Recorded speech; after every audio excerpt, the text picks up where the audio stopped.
Continue with Tuesday's Tanya. And we ended off yesterday with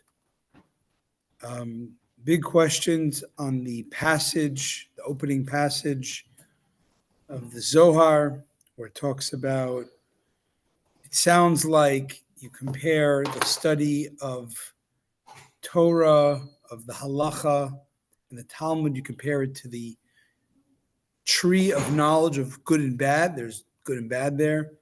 And the study of Kabbalah, of the esoteric wisdom of Judaism, of Torah, you compare it to the tree of life. It's wholly good. And then there was big questions, because then the people who study the tree of life, the Kabbalah, they're going to be, it sounds like they only deal with only good. But if you study Talmud, like, it's good, but there's also some bad there. And how does that make sense? Because we had a bunch of questions. It doesn't sound right. But in truth, here's the answer. Let's start with the answers. If you examine closely the above quoted text of Raya Mehemna, which is the passage in the Zohar, and it says the tree of knowledge of good and evil, which is prohibition, permission.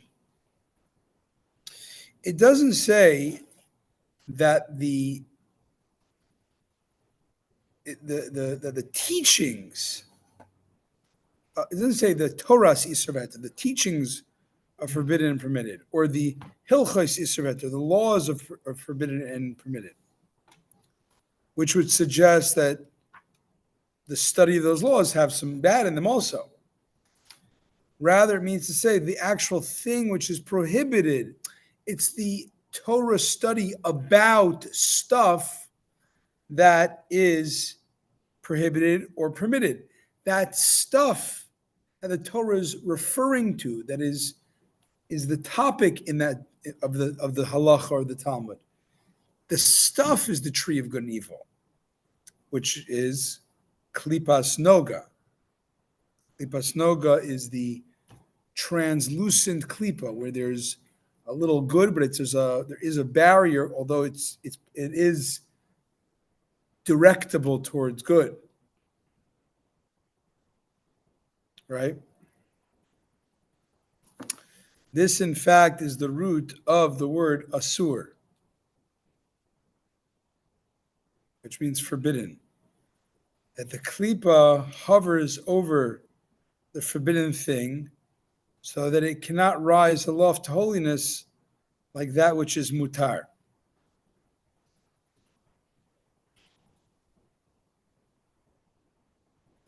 1 second.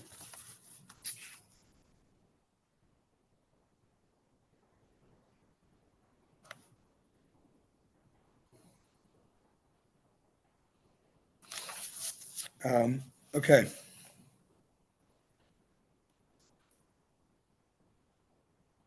Klipa, we said earlier in Tanya, is why is something called asur? Why is the word for asur forbidden? Asur means tied down. It also means tied. Because the bad is tied down to the side of concealment. The good is mutar. It's untied, waiting to be utilized for revelation.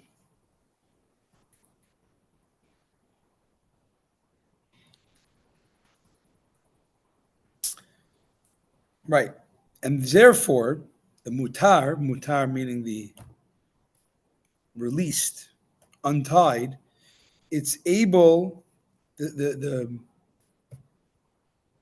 creation, the creature, the creation that is mutar, that is permitted because it's not tied, it doesn't have the baggage of concealment, it's able to ascend by means of the person eating it with his mind on God, with kavanah.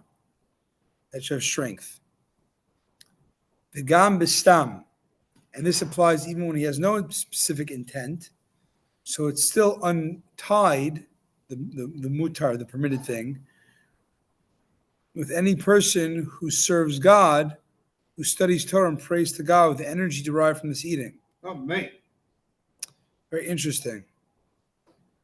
This makes it a very, very...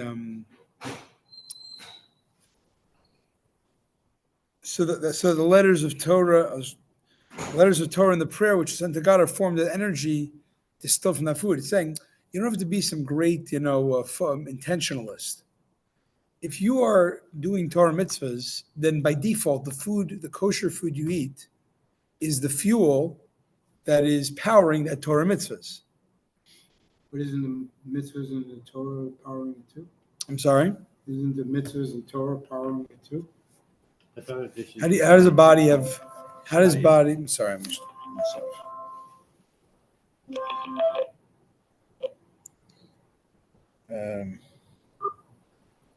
Let's turn this off. I went back to dumb phone because it was too much.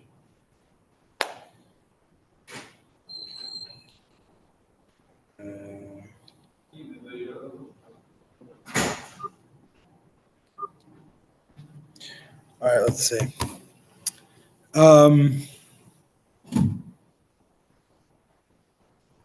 So the life force of the apple that you eat, when you go pray or learn with it, that powers the person praying or learning. So the energy of that apple, which is neutral, let's say. This is really frustrating. Okay, fair use is a little better. Going back a few decades here. What's your flip phone? Yeah. It's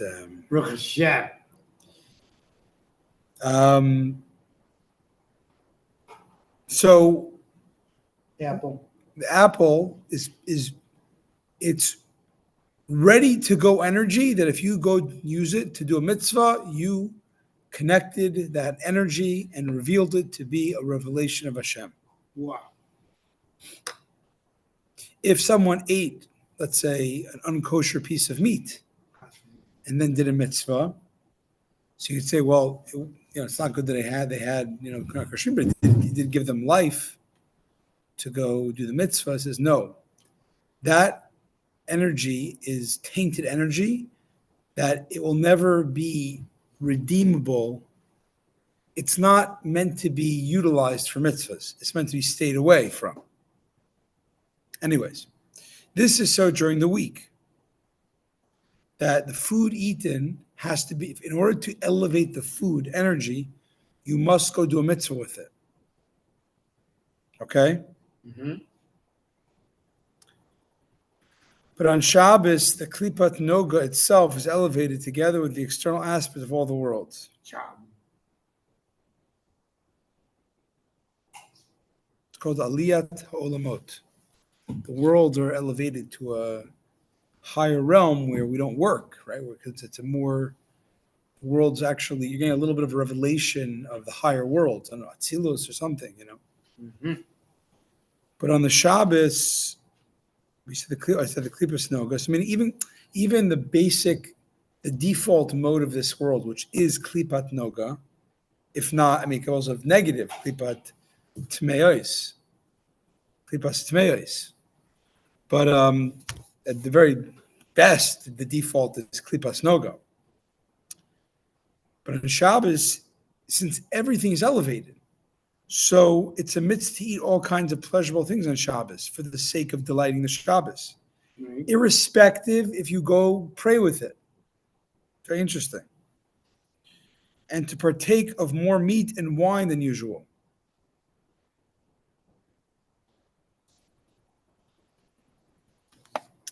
Even though on a weekday, one would be called a glutton and a drunkard.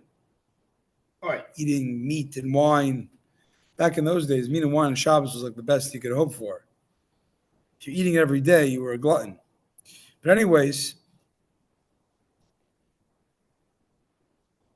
on the other hand, it's different with a forbidden thing. It can never ascend to holiness, neither on Shabbos nor on weekday, even if one were to pray and start with energy from that non-kosher piece of meat. Unless there are specific scenarios where the non-kosher meat is permitted, for example, pikuach nefesh, right? When it's the person's going to die, then they're allowed to eat the non-kosher meat, which is permitted by our sages of blessed memory, so the food becomes entirely permissible.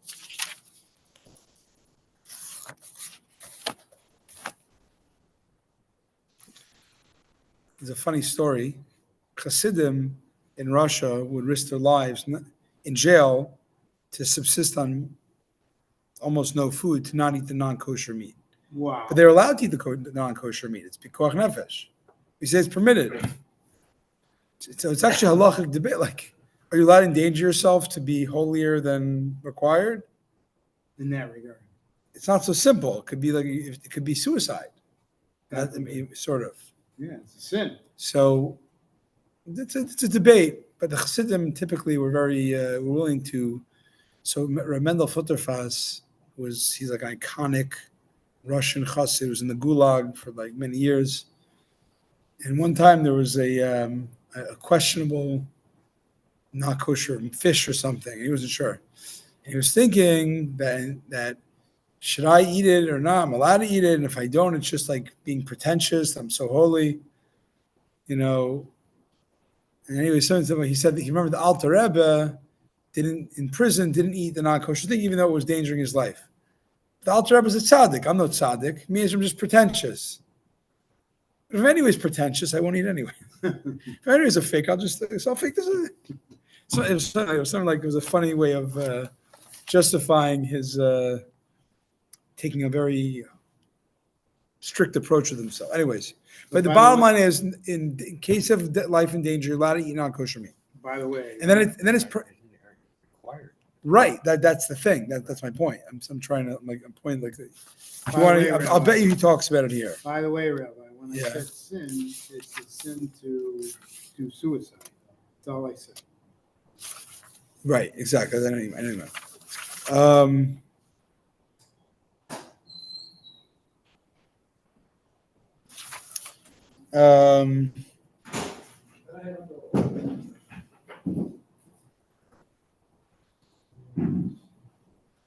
Yeah, I have to look into that. Okay, anyways. The bottom line is it's permitted. Yeah. Like Michael said, it's a fear. And he says, why are we telling us this here? It tells, first of all, the fact that things prohibited is not a rigid divine decree that can never be elevated. As explained, prohibited and permitted are to some extent the function of the specific situation. Many situations, the prohibited cannot be elevated, but situations can change. As we said, we do not always know how or when, and these kinds of changes may not always be in our control. Times do arise when these things happen.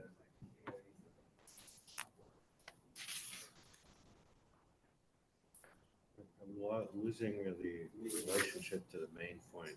Okay, but yeah, the main thing we're talking, the main thing we're saying is this: we're understanding a diuk, a specific reading, a careful reading of the Zohar when it says that the study of halacha is the study of right, and in fact, it's not the study isn't. It didn't say that the tree of knowledge, good and evil, is the Torah of good and evil. The Torah talks of good and evil.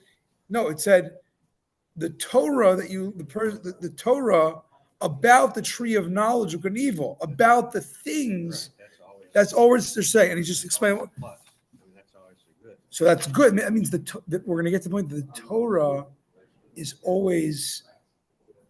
Now we're going to say now, but the study of the Torah of these topics of pig and kosher, of forbidden, isur, locked down to klipa, locked down to concealment, or mutar, or things that are released to be ultimately elevated to. Those being the Mishnayot and Braitot and the Gemara, and the codifiers who explain and clarify their words for practical application, Talmud and Halacha. These constitute the body of the oral Torah, which is the sphera of Malchut and Atzilut, as mentioned in many places in the Zohar. It's like was written at the beginning of the Tikkunim, Malchut, which is the mouth, it consists of speech. What does it mean? The person speaking Torah. It says actually it's the oral Torah. And in Atzilut, it says he and his organs are one. Hashem and his channels are one.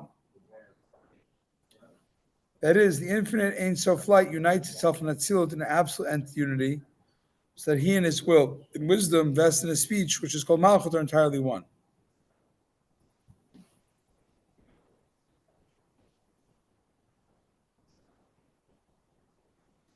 Or Etzav is that the infinite light is united. The Torah of God, the divine wisdom, is united with the infinity of God. There's no room for concealment there. Right. Even though what you're studying is good and evil. Right, exactly.